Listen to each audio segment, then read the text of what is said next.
E aí até entra algumas resistências, né? Porque o homem, quando começa a ter alguma disfunção, ele vai procurar o médico, e aí quando você diz pra ele que, olha, psicológico, pra ele chegar no ruim, consultório, né? ainda é difícil, embora na minha prática clínica isso venha aumentando bastante, mas ainda assim existe essa resistência, porque, nossa, agora... Só psicológico. Você tá querendo dizer, então, que aconteceu tudo aquilo e é só psicológico? E daí você fala, sim. Mas às vezes a gente...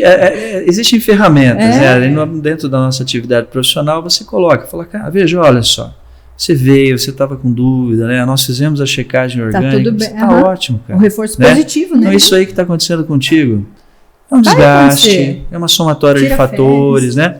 Você coloca que ele está só psicológico, ele se ofende um pouco. Mas quando você mostra que existe um contexto de cansaço, de sobrecarga, de preocupação, de ansiedade, eles aceitam bem. Eu acho que é uma coisa. E quando a esposa vai junto também, né? Para ela escutar também, né? E às vezes elas ficam atucanando, né? Que as mulheres... porque daí na verdade já tem outros conflitos por trás desse casal, né? Enfim. Essa experiência eu tenho coisas positivas e coisas negativas para contar. Talvez, não sei se trabalha, né, com terapia de casal às vezes, né? Então, por exemplo, eu teve um paciente que o problema dele foi que no mundo relacional, logo depois que eles casaram, ela falou, mas como eu gostaria que você fosse maior. E aquilo ficou marcado, que ao longo do tempo foi esse casamento, foi função erétil, né? Porque ele nunca foi para uma relação sem lembrar da frase que ele falou. Era menor do que ela gostaria. Então, às vezes, eu já tive casos em que a parceira foi, que tudo que eu estava construindo, você via que o problema era no relacionamento, né? Que ela realmente não... Eu não conseguiria medicamente, eu precisaria realmente de um apoio de um psicólogo para trabalhar esse conflito. Porque também, se o casal, um dos motivos, um dos fatores de disfunção é o relacionamento.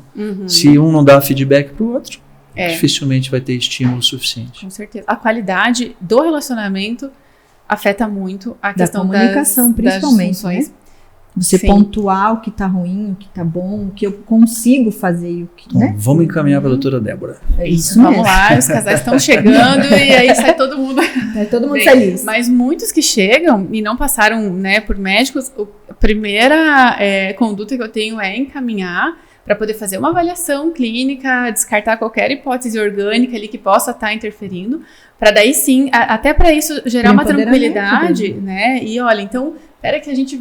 que vai ter como resolver isso, né? Porque o medo deles mas tem como resolver, doutora? Eu vou... Sim, tem como, né? Duas coisas interessantes, né? Pegando esse link que você passou, Débora, uma delas é lembrar, principalmente homens acima de 35, 40 anos, que a disfunção na ereção, ela pode ser um marcador de doença cardiovascular. Se nós imaginarmos que o nosso corpo é uma árvore, né? Se eu tenho uma deficiência de liberação de sangue num galho, eu posso ter no outro galho.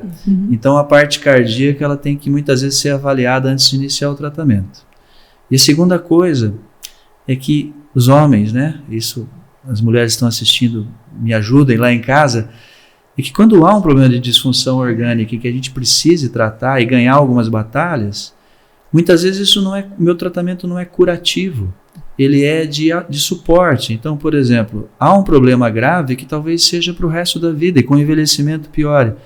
Então, os homens querem um tratamento de 15 dias. Sim. O resto da vida, bom. E eles voltarem a ser o que eram 10 anos. Então, essa perspectiva na primeira consulta eu já coloco. Falo, olha, não é assim. Se você tiver que tomar remédio, muitas vezes tem que tomar remédio.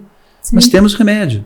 Esse que é o importa, exatamente. Né? Então, acho que essa é outra mensagem interessante para os homens, porque eles querem algo que nem um antibiótico. Eu tomo uma semana, estou curado. Eles não conseguem ver que o pênis é a microcirculação e que é a primeira que vai ser destruída. Então, eles não conseguem ter ereção e manter, né?